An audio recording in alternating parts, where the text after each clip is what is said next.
성령과 지혜가 충만하여 라는 제목으로 우리 하나님의 말씀을 증거하겠습니다. 사도행전을 계속 보고 있습니다.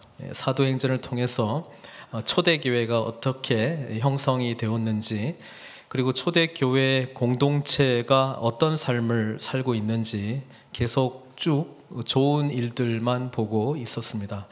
그러다가 이제 5장 넘어와서요, 아나니아와 삽비라라고 하는 두 인물을 통해서 하나님께서는 교회 공동체에 어떠한 죄가 들어오지 못하도록 하나님의 거룩하심을 유지하는 그런 강력한 메시지를 이 아나니아와 삽비라의 죽음을 통해서 전하게 되었습니다.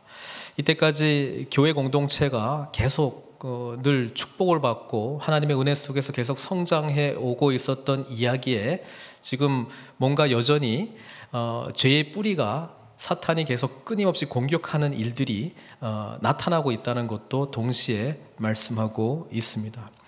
이렇듯 교회는 외적으로도 공격을 받았고 내적으로도 문제가 있었는데, 오늘 6장에 보니까 이 교회 공동체에 또 다른 문제가 일어나고 있는 것을 보게 됩니다. 이 문제는 원망으로부터 시작이 되었습니다. 1절에 보니까 제자가 더 많아졌는데, 제자가 많아지면 좋은 거잖아요. 성장이라고 하는 수적인 것에 우리가 집중할 때에 우리는 늘 이 공동체가 이 수적 성장과 함께 이 공동체의 이 구조들도 함께 변해야 될 것을 고민하게 하는 본문이 됩니다. 어쨌든 제자는 많아졌는데요, 여기에 두 부류의 예수님을 믿는 유대인들이 나눠지게 됩니다. 첫 번째 그룹은 헬라파 유대인들이라고 부르는 그룹인데, 누가는 이때까지 아무 설명도 없이 갑자기 등장하는 단어입니다. 그래서 이 헬라파 유대인들이 누구냐?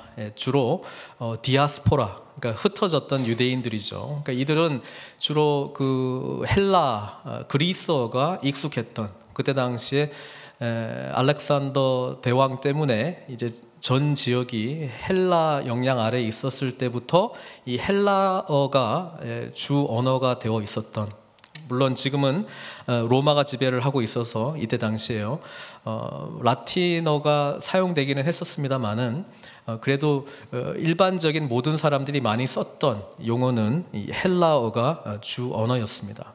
자, 이 각지에 흩어졌던 유대인들은 이 헬라 문화와 언어에 익숙했던 사람들인데, 오순절날 이제 그 절기를 지키기 위해서 많은 사람들이, 흩어졌던 유대인들이 특히 예루살렘에 많이 모이게 되었는데, 그들이 이제 복음, 베드로가 전했던, 사도들이 전했던 복음을 듣게 되고 이제 남게 된 것이죠. 그래서 이때까지의 그 교회 성장을 우리가 생각해 보면, 숫자적으로 나온 기록만 보면 처음에 성령 받기까지 120명이 마가의 다락방에서 기도하다가 이제 이 오순절날 성령이 임했던 것을 기초로 해서 베드로가 설교를 하고 3,000명이 회개하게 됩니다. 그렇죠? 그리고 사도행전 3장에 보면은 성전 미문 앞에 앉아있는 안진뱅이가 치유되는데, 이것을 놓고 베드로가 또 설교를 하죠. 그 설교를 통해서 또 5,000명이 또 늘어납니다. 그래서 이때까지 숫자만 해도 8,000명, 훨씬 넘는 10,000명 가까이의 이 공동체가 형성되지 않았는가, 우리는 그렇게 생각을 할 수 있습니다. 근데 그 중에 대부분은 물론 유대, 예루살렘 지역에 살고 있는 사람들이 복음을 받고 믿었지만, 그 중에 이 디아스포라 유대인들도 복음을 받아들이고 여기에 정착하면서 초대교회 공동체의 일원으로 재산을 팔고 같이 공유하고 함께 공동체 생활을 누리고 사도들의 가르침을 받고 떡을 떼고 교제하고 찬양하고 예배드리고 기도하는 그런 공동체의 일원이 되었다라고 하는 것을 우리가 생각해 볼 수 있습니다. 근데 이 수적인 성장과 함께 문제 또한 부딪히기 시작했다라고 하는 것이죠. 특히 이 문제는 헬라파 유대인, 헬라어가 편한, 헬라어를 많이 쓰는 유대인, 물론 여기서 말한 유대인은 예수님을 그리스도로 고백하는 성도를 지금 지칭하고 있는 것이죠. 이들의 주장은 이거였습니다. 그들의 과부들이 매일 구제에 빠짐으로 히브리파 사람을 원망하며, 그러니까 교회 공동체 안에 히브리어 팔레스타인 지역의 원주민들이었는데 복음을 받아들이고 교회 공동체에 나오고 있는 주 부류, 그리고 이제 디아스포라 유대인들이 베드로의 설교, 사도들의 설교를 듣고 이제 회심하고 이 공동체에 들어왔던 헬라어가 편했던 이 두 부류가 있는데, 구제라고 하는 이 일들이 진행되었을 때 헬라 언어를 쓰는, 헬라어가 편한 이 헬라파 유대인들의 과부들이 이 숫자에서 지금 빠지고 있다라고 하는 것을 지금 문제로 지적하고 있습니다. 그렇습니다. 초대교회도 문제가 있었습니다. 끊임없이 문제가 있었습니다. 중요한 것은 성령과 지혜가 충만한 공동체는 이 문제를 통해서 그 공동체가 더 본질적인 문제로, 더 굳건한 하나님 나라 공동체로 변모할 수 있는 기회가 되는 것이고요. 성령과 지혜가 없는 공동체는 어떻게 됩니까? 이런 작은 문제, 원망들을 통해서 뭐예요? 더 하나님의 나라를 향해서 나아가지 못하는, 오히려 퇴보하는 모습으로 간다는 것입니다. 그래서 오늘 우리는 이 본문을 통해서 문제가 문제라기보다는요, 문제를 어떻게 받아들이고 어떻게 극복해 나가는가, 그거를 통해서 이 교회 공동체의 건강, 이 교회 공동체의 성숙도, 이 교회 공동체가 과연 성령과 지혜에 의해서 움직여 나가는 공동체인가를 분별할 수 있는 굉장히 좋은 기회가 된다라고 하는 것입니다. 다시 한번 말씀드립니다. 교회 공동체는요, 끊임없는 문제들이 있습니다. 문제 없는 게 오히려 이상하고요. 문제는 이것을 어떻게 바라보고 이것을 어떻게 하나님께로 더 나아갈 수 있는 성숙의 기회로 삼을 것인가는 전적으로 성령의 충만한 은혜와 성령께서 주시는 지혜가 없으면 불가능하다라고 하는 것을 이야기해주고 있습니다. 그래서 오늘 본문은 굉장히 중요한 본문입니다. 왜냐하면 문제를 통해서 이들은 더욱더 굳건하고 더욱더 성숙하고 더욱더 하나님 나라를 향한 공동체로 탈바꿈하는 기회가 되었기 때문에 그렇습니다. 그럼 문제가 일단은 뭐로 등장을 했냐면은 구제에 빠짐으로, 매일 구제. 유대인들 이제 회당 문화 속에 바클레이라고 하는 이 성서학자의 주석을 보면 이렇게 설명이 되어 있어요. 회당 문화에도 구제가 있었습니다. 왜냐하면은 가난한 자를 향한, 약자를 향한, 정말 필요가 있는 자들 향한 이 베푸는 것을 우리 하나님께서는 모세 율법을 통해서도 이미 강조해 왔기 때문에 그렇습니다. 그리고 우리 하나님께서는 그들을 향해서 사랑을 베푸는 것을 하나님의 공의라고 말씀을 했습니다.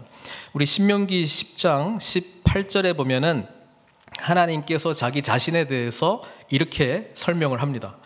고아와 과부를 위하여 정의를 행하시며 나그네를 사랑하며 그에게 떡과 옷을 주시나니. 이 구절이 있어요. 하나님은 고아와 과부를 돌보시고 사랑하시고 나그네도 사랑하시고 그들에게 떡과 옷을 주시는 분이시다.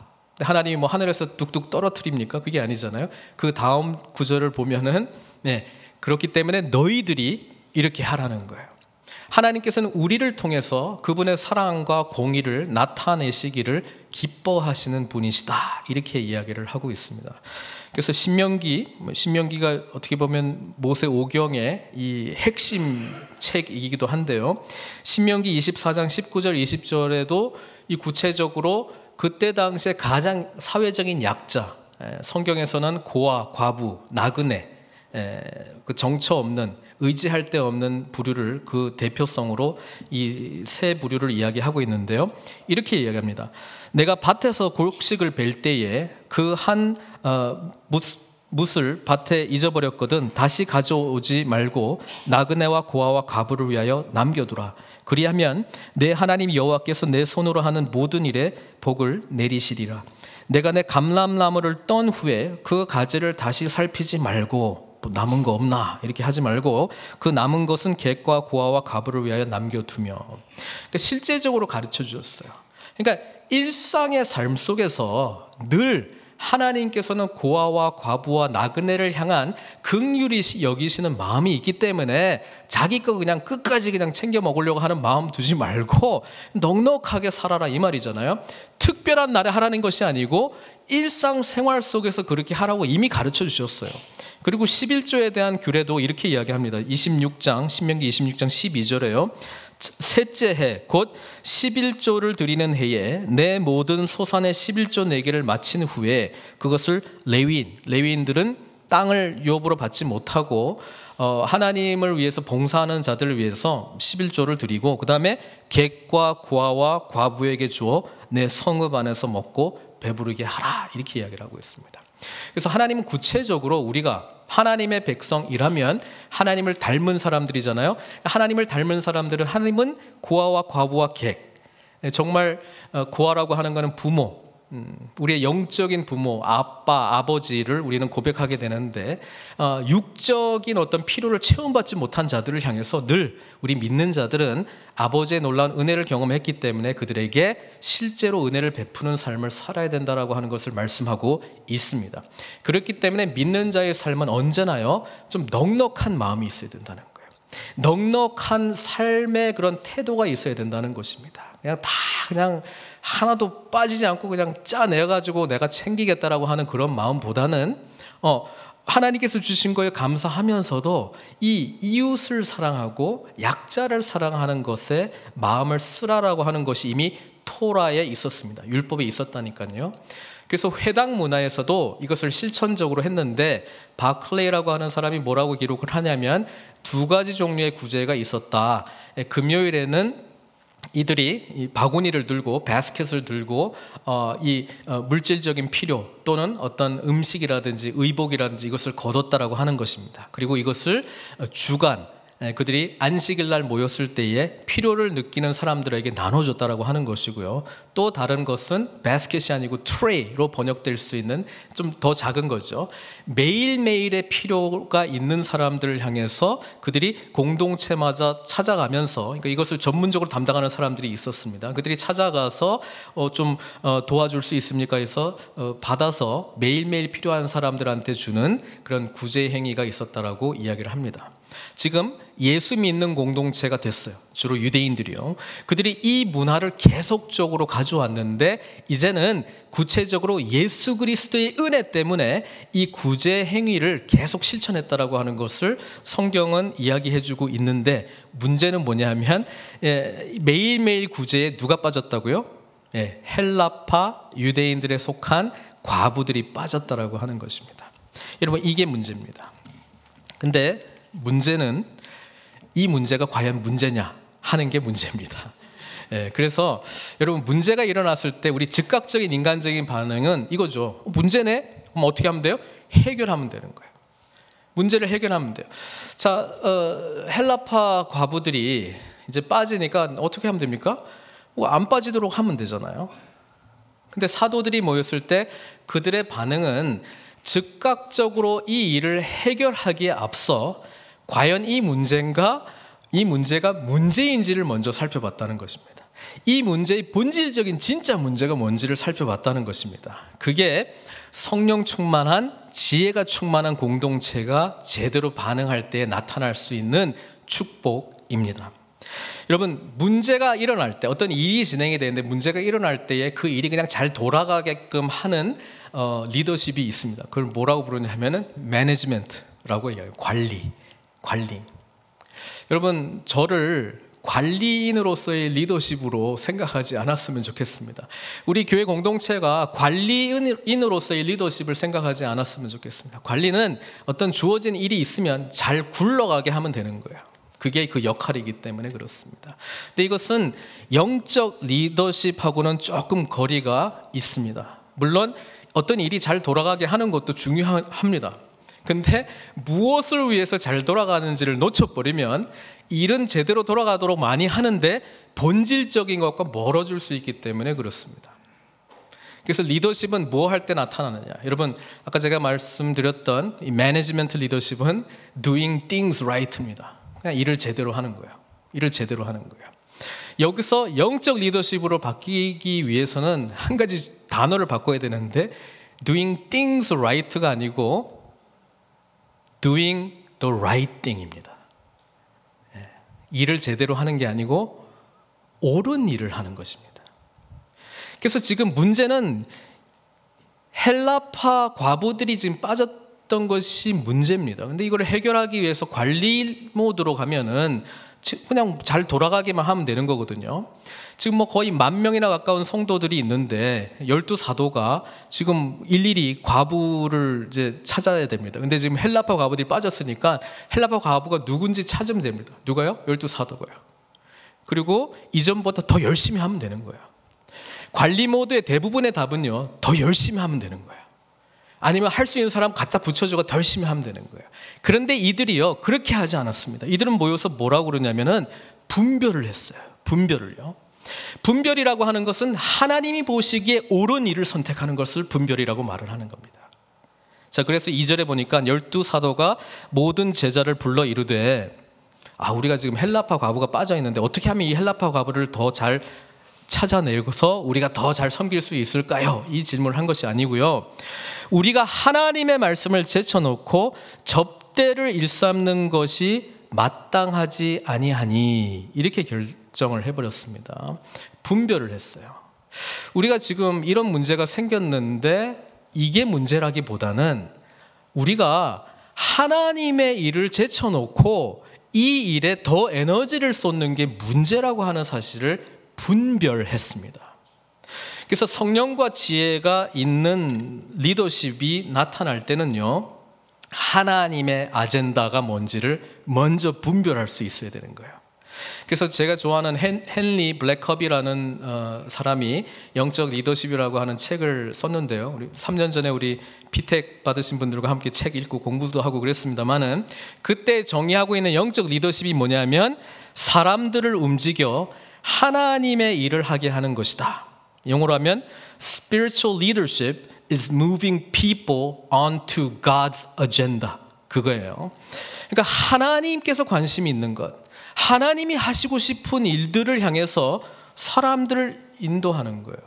그게 spiritual leadership, 영적 리더십인데요. 그거 하자니 하나님의 아젠다가 뭔지를 봐야 된다는 겁니다.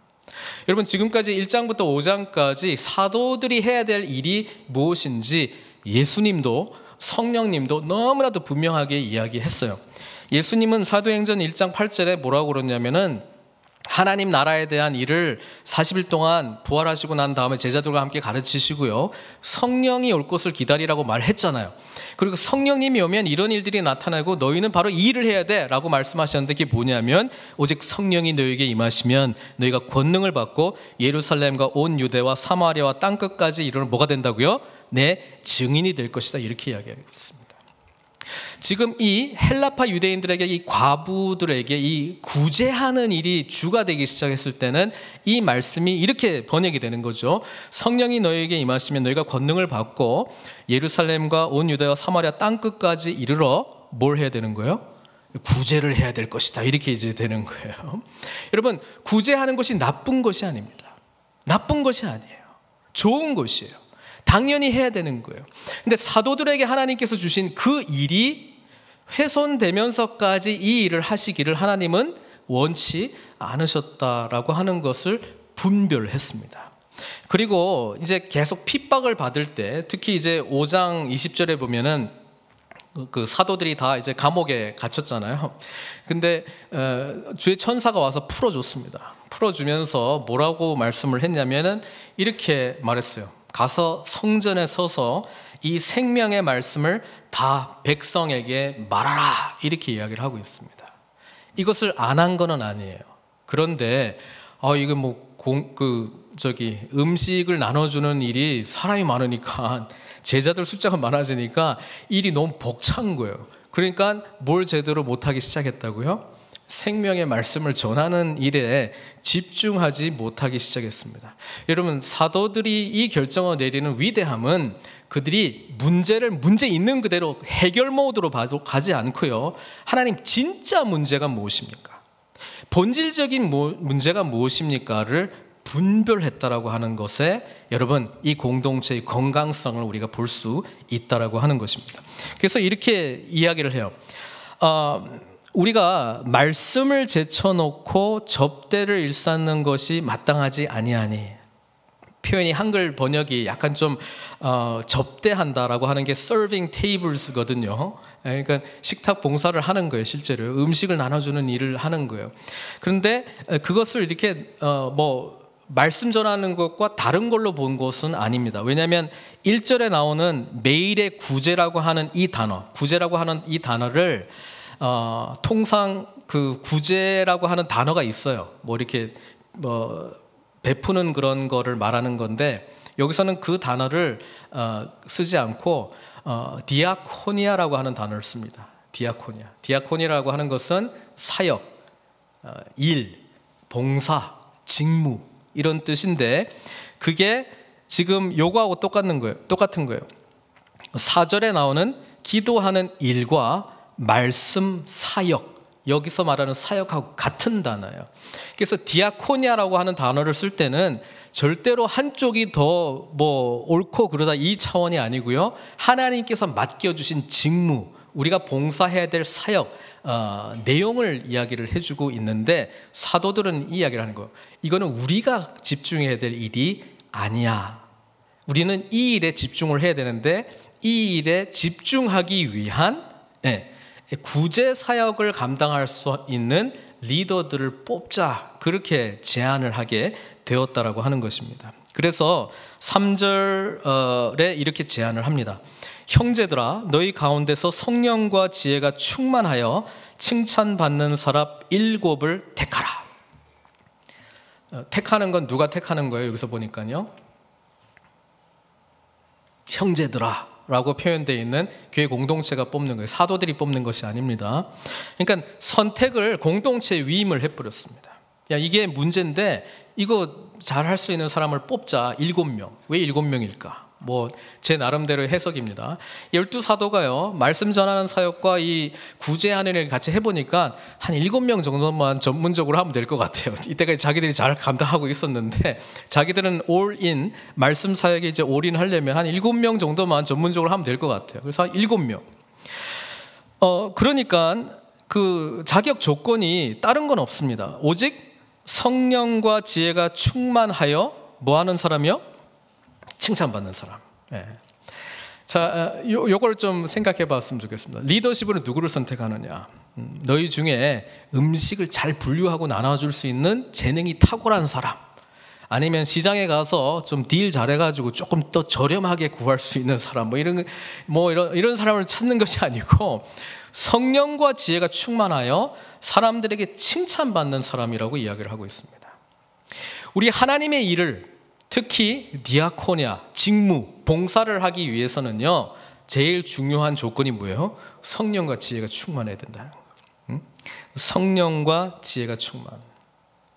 성령과 지혜가 충만한 사람은 예수님을 닮은 사람입니다.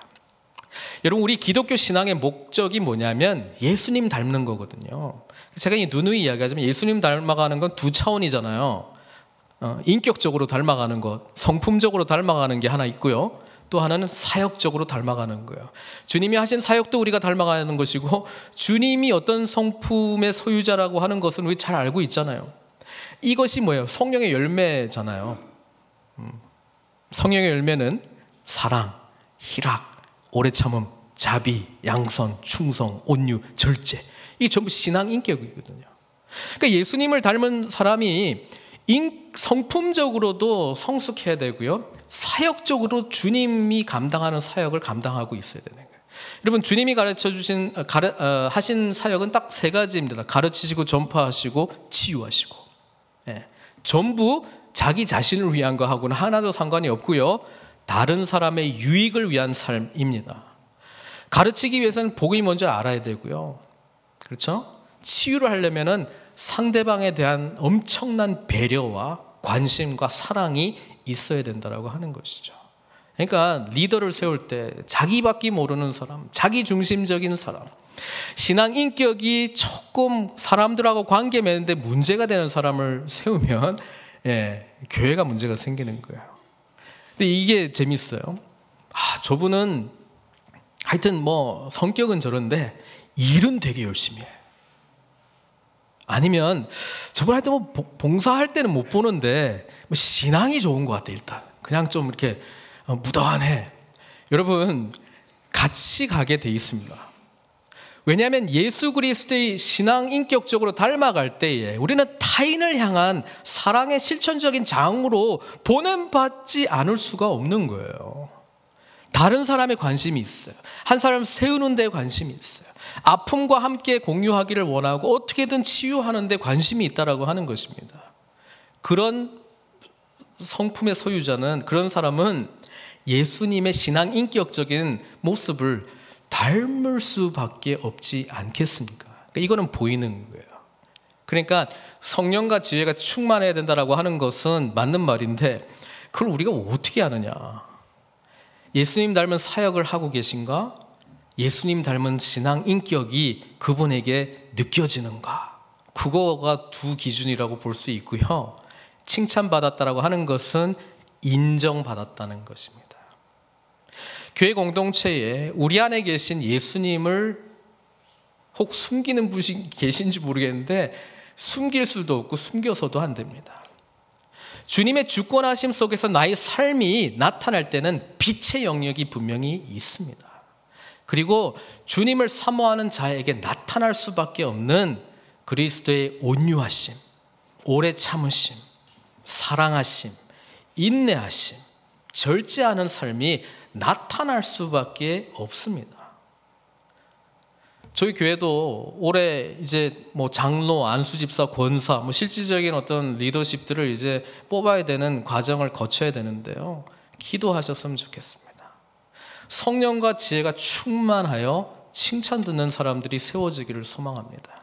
그럴 때 교회가 건강해지는 거예요. 그리고 성령과 지혜가 충만해야 문제가 딱 나타났을 때 문제네, 빨리 해결해야지 이렇게 나가지 않고요. 뭐가 진짜 문제지?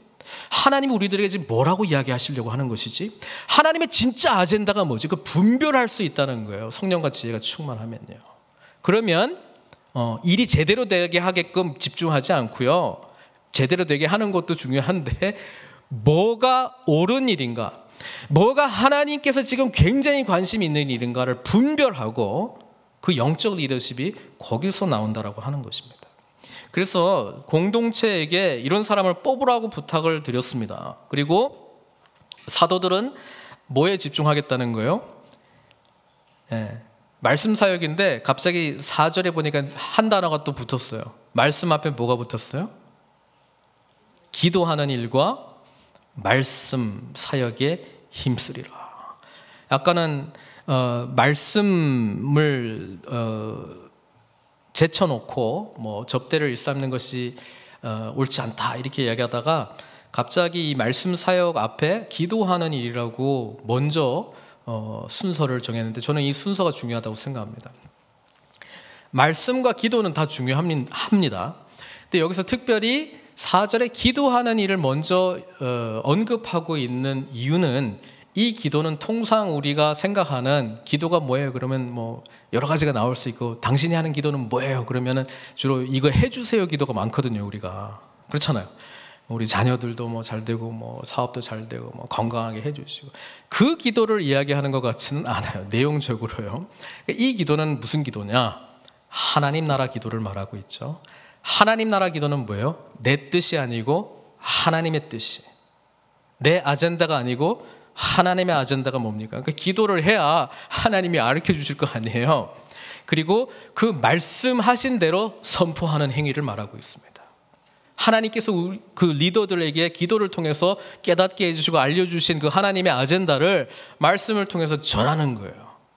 우리가 이 개념 없이 그냥 말씀 기도 그러면 기도도 내가 원하는 기도를 많이 하고 말씀도 내가 궁금한 것을 많이 공부하는 뭐 성경 공부하고 뭐 이번엔 창세기 뭐 하나님의 속성 뭐 교리 뭐 제가 궁금하고 싶은 이거를 많이 하는 일에 전무하는 그런 사도들이 아니고 하나님의 아젠다가 뭡니까?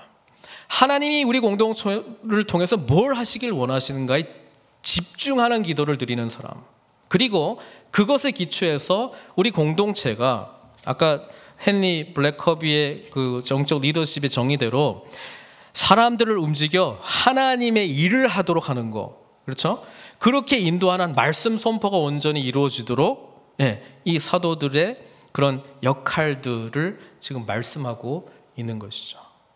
그러니까 우리 영적 리더십을 위해서 기도할 때, 특히 말씀을 전하는 저 같은 사람을 위해서 기도할 때는 그 기도를 꼭 해주셔야 되는 거예요. 하나님 나라 기도 제대로 해서 우리 공동체를 통해서 하나님이 뭐라고 말씀하시는 거 분별하고, 그 말씀에 기초해서 우리들에게 도전하는 하나님의 말씀을 전해 주십시오. 전하는 자가 되게 해주십시오. 이 기도해야 되는 거예요. 무슨 말인지 알아들었죠? 그렇게 기도해 주실 줄 믿습니다. 그럼 나머지는 다 우리 성도들이 알아서 하시는 거죠. 우리는 오로지 기도하는 일과 말씀 사역에 힘쓰리라. 성령이 충만하여, 성령의 지혜가 충만하여 내리는 결정은 5절, 온 무리가 이 말을 기뻐하여. 왜 기뻐합니까? 성령께서 인도하신 확신이 들었기 때문에 그렇습니다. 여러분, 교회가요, 여러 문제가 있을 때 어떤 형태로든지 간에 결정은 내리도록 돼 있어요. 어떤 형태로든지 간에 결정을 내리게 돼 있어요. 그런데 그 결정이요, 온 무리로 하여금 기뻐하게 하지 않는 결정이라면 인간적인 결정이 될 가능성이 상당히 높습니다. 또 성령의 인도하심 속에서, 성령의 아젠다 속에서 이루어지지 못할 경우가 많이 있고요. 또 하나는 우리가 아직까지 연약한 공동체라고 하는 단증으로서 온 무리가 기뻐하지 못한 모습으로 반응할 수 있습니다. 그래서 리더십이 중요합니다. 영적 리더십을 나타내는 건 더더욱이나 중요합니다. 그리고 영적 리더십이 발휘될 때에 공동체에 엄청난 유익과 축복이 있다는 것을 우리는 오늘 말씀을 통해서 정말 깨달아야 돼요. 그러니까 서로를 위해서 기도해 주는 게 얼마나 중요한지 몰라요. 그게 곧 우리 자신에게 엄청난 영향이 파급되기 때문에 그렇습니다. 여러분, 이민교회, 제가 요즘 목사님들과 교제할 때마다 너무 아픔이 있어요. 너무 아픔이 있어요. 교회들이 너무 힘들고 아픔이 있어요. 1차적으로는 리더십의 문제이고요. 2차적으로는 함께 공동체가 영적으로 성숙한 모습으로 나아가지 못했기 때문에 나타날 수밖에 없는 인간적인 반응 때문에 교회가 지금 너무너무 고통당하고 있습니다. 성령 안에 깨어 있어야 됩니다. 성령의 인도하시는 지혜로 우리는 하나님의 아젠다를 붙들고 이 공동체를 한 발짝을 한 발짝을 내어드릴 때에 우리가 엄청난 하나님 나라의 축복과 은혜가 넘칠 줄 믿습니다. 온 무리가 기뻐합니다. 하나님의 말씀이라고 하는 확신이 들면 기뻐합니다. 하나님의 지혜로 인도하신 것이라면 확신을 통해서 기뻐하게 되어 있습니다. 그래서 그들이 믿음과 성령이 충만한 사람 스데반, 여러분 우리 한글 성경에 보면은 이 7 집사들인데요, 7 사람이 선택이 되는데 믿음과 성령이 충만한 스데반, 빌립, 브로고로 이렇게 해석이 될 가능성이 있는데, 믿음과 성령이 충만한 사람은 스데반에게만 한정되어 있는 수식어입니다. 왜냐하면 7장에 스데반의 특별한 역할이 나타나는데 나머지는 그냥 이름만 연결되어 있습니다. 근데 이 이름들의 특징이 뭐냐면 전부 헬라식 이름입니다. 그래서 우리는 추정하기를 7 집사를 뽑았는데 전부 누구를 뽑았다고요? 헬라파 유대인들을 다 뽑았습니다. 이게 대단한 것 아니에요? 왜냐하면 헬라파 유대인들 중에 과부가 빠진데 누가 제일 잘 알아요? 헬라파 사람들이 제일 잘 아니까 그 사람들을 뽑은 거예요. 당연한 거예요. 너무나 당연한 거예요. 여러분, 건강한 리더십이 진행되면은 상식선에서 진행되게 돼 있어요. 너무 당연한 거예요, 이거는요. 스데반이 교회 온 지 얼마 안 됐는데 처음에 120명 가운데 들어가 있지 않는데 이런 거 기준을 삼지 않고 이 문제를 누가 제일 잘 해결할 수 있을까? 그 문제 가운데 있는 사람이 제일 해결하지 않을까요? 교회 공동체 제가 물어보면은 문제 인식을 많이 해요. 우리 교회는 이게 필요하고 저게 필요하고. 근데 해결은 다 누구 보고 하라는 거예요? 나보고. 문제를 가지신 분이 고민하시고 기도하시고요, 하나님의 인도하심 속에서 오세요. 제가 그 사역 임명해 드리겠습니다. 아니 정말요. 하나님 주신 마음이라면요, 우리 공동체에서 정말 그것이 필요한 것이라면 분별하시고요, 그것이 사역이 되도록 기도하세요. 다 나한테 들고 와가지고. 여러분, 교회 공동체가 건강해지려면 한 몸 공동체가 돼야 되는데요, 우리는 다 한 몸의 지체잖아요. 서로 가운데 하나님께서 말씀해 주시고 그들만 볼 수 있는 눈이 있어요. 여기는요, 과부들만 보이는 그런 게 있어요. 그것을 볼 수 있는 사람들이 있었다니까요. 다른 분들은 이게 나의 실제적인 관심 분야도 아니고 이러면 관심 없어요. 우리의 자녀들이 교육부에 없으면 교육부 뭐 하는지 별 관심 없다고요. 이런 거랑 비슷한 거예요. 근데 관심이 없는 게 아니라 그냥 안 보이는 거예요. 그냥 볼 수 있는 분들이 그 전문 역할을 감당하는 게 당연한 것 아니겠습니까? 그리고 교회가 그 일들을 실제로 잘 할 수 있도록 지원해주고 지지해주는 게 맞지 않겠어요? 상식선상에서 리더를 뽑습니다. 전부 헬라파 사람으로 다 뽑았어요. 예. 앞으로 헬라파 과부들이 빠질까요? 안 빠질까요? 절대 안 빠져요. 한 명도 안 빠져요. 그리고 재밌는 거는요, 여기 보면은 맨 마지막 사람 니골라라고 하는 사람이 나오는데요, 유대교에 입교했던 안디옥 사람. 와, 이 사람은 이방인인데 유대교로 개종한 사람이거든요. 이 사람도 리더십 자리를 줬어요. 처음부터 우리 그 초대교회는요, 굉장히 열린고 개방적인 공동체였다라고 하는 것을 볼 수 있는데요, 그것이 뭡니까? 하나님의 아젠다에 집중할 때에 가능했다라고 하는 것입니다. 어차피 이 공동체는 땅끝까지 가야 될 공동체예요. 그런 것을 절대로 잊지 않으면요, 땅끝에 사람들이 다 필요한 거예요. 예루살렘 사람도 필요하고 유대 사람도 필요하고 사마리아 사람도 필요하고 땅끝 사람들도 다 필요한 거예요. 거기 전문가니까. 그렇잖아요. 자, 리더십을 이렇게 세우니까 사람들이 뽑았어요. 그리고 사도들 앞에 이 사람들이 했으면 좋겠습니다.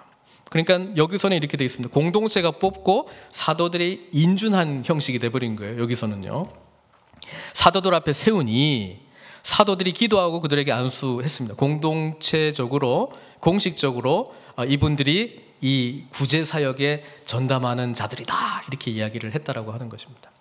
그러면 결론은 어떻게 나야 됩니까? 결론은요, 그래서 모든 헬라파 과부들이 행복하더라, 이렇게 결론이 나야 될 것 같은데, 결론이 7절입니다. 7절요.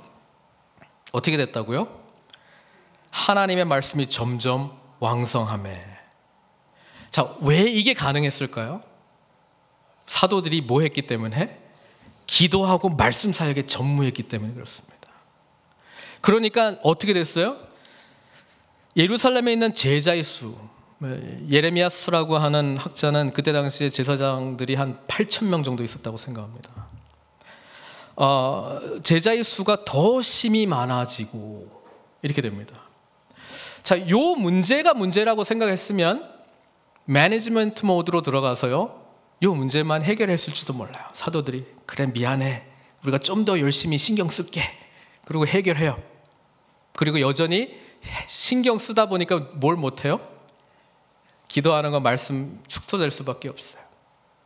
그래서 이들은 예루살렘에 있는 제사장들에게 복음이 증거되는 거에 집중하지 못했을지도 몰라요. 문제는 해결돼요. 교회는 돌아가요. 결론이 하나님 나라는 확장이 안 돼요. 이것이 성령이 주신 지혜로 우리가 결단한 것을 어떻게 하느냐? 아까도 제가 말씀드렸지만 첫 번째 단계는 온 무리가 기뻐하는 거예요. 아, 이건 정말 하나님이 우리에게 말씀하신 거다라고 하는 확신. 하나님 말씀하실 때 그 기쁨이 있어요. 두 번째는 하나님의 아젠다가 해결이 되는 건데, 하나님의 아젠다는 처음부터 끝까지 뭐예요? 하나님 나라가 이 땅 가운데 세워지는 것인데 그 나라가 점점 왕성해졌다라고 하는 것 아닙니까? 그걸로 우리의 옳은 결정인지 아닌지를 분별할 수 있습니다. 영적 리더십, 매니지먼트 리더십은 doing things right, 일을 제대로 하는 거예요. 근데 그것 선택하지 않고 분별했습니다. doing the right thing, 하나님이 보시기에 옳은 일을 선택을 했습니다. 근데 여기에 하나 더 붙일게요. doing the right things right, 옳은 일을 옳게 하는 겁니다. 여러분, 옳은 일을 옳게 할 때에 몸된 공동체가 하나님의 아젠다로 가득 차 있기 때문에 그 방향으로 흘러가지 않을 수가 없는 것이죠. 너무 당연한 겁니다. 사랑하는 성도 여러분, 우리 늘푸른 선교교회가 하나님의 교회가 되기 위하여 하나님 나라 기도에 동참해 주시기를 부탁드립니다. 그리고 하나님의 아젠다가 우리 심령 가운데 온전히 전해지고 전파되고 도전되기를 위하여 말씀 전하는 사역자인 저를 위해서도 기도해 주시기를 원합니다. 그리고 우리 리더들이 성령과 지혜가 충만해서 분별하고 정말 주님의 뜻대로 움직여 나가는 그 일에 순종함으로 주님 나라가 더욱더 확장되어 나가는 그 영광 가운데 저와 여러분들이 함께 쓰임받기를 주님의 이름으로 축원드립니다. 같이 기도하겠습니다. 혹시 우리 개인적으로 가지고 있는 문제들이 있습니까? 우리 교회 안에 생각하고 있는 좀 원망할 만한 문제들이 있습니까? 네. 그게 문제인지를 먼저 하나님 앞에 물어야 될 것 같아요. 하나님, 내가 이것 때문에 지금 고민하고 있는데요, 우리 하나님의 아젠다는 무엇입니까? 이걸 통해서 내가 더 깊이 무엇을 알기를 주님 원하고 계십니까? 여러분, 이 기도 하셔야 됩니다. 그리고 하나님께서 성령의 인도하심 속에서 분별해 주시면요, 여러분, 그것을 어떻게 하면 해결할 수 있습니까? 주님의 도우심과 능력을 구해야 됩니다. 그리고 그 인도하심대로 한 발자국 한 발자국 순종할 때에 하늘로서 주시는 평강과 기쁨이 우리에게 넘쳐날 줄 믿습니다. 주님, 이 은혜를 주십시오. 기도했으면 좋겠고요, 우리를 포함한 우리 믿음의 공동체가 정말 하나님 나라에 살아있는 공동체가 되어 정말 주님 나라 확장하는 이 일에 한 사람 한 사람 다 쓰임받을 수 있도록 저 함께 기도해 주시길 부탁드립니다. 함께 기도하시겠습니다. 사랑의 하나님, 사랑하는 우리 늘푸른 선교교회를 위해서 기도합니다. 우리는 다 연약하지만 주님의 은혜로 구원을 입고 하나님의 자녀가 되었고 주님 나라 위하여 아버지 하나님 쓰임받는 한 사람 한 사람이 된 줄로 믿습니다. 우리에게 성령의 충만함을 허락하여 주십시오. 우리에게 성령님께서 주시는 지혜를 허락하여 주십시오. 우리 리더들이 정말 주님을 온전히 만나고 교제하며 그래서 하나님의 아젠다를 분별하고 교회 여러 가지 문제들이 튀어나올 때마다 하나님께서 바라보시는 문제가 진짜로 뭔지를 바라보고 옳은 것, 주님이 기뻐하시는 것, 주님이 하라고 하시는 그 선택을 할 수 있는 리더십들을 세워주십시오. 그래서 우리 믿음의 공동체가 더욱더 거룩해지도록, 더욱더 하나님 나라의 사명을 감당하는 공동체가 되도록, 더욱더 생명의 말씀대로 살아가는 그 모습이 곳곳에서 나타날 수 있도록 하늘의 은혜를 베풀어 주시옵소서. 주님 앞에 우리 한 사람 한 사람 다 올려드립니다. 우리 공동체를 올려드립니다. 주님 받아주시고 주님 나라를 위하여 쓰임받을 수 있도록 저희를 사용하여 주시옵소서. 예수님의 귀하신 이름으로 기도드리옵나이다.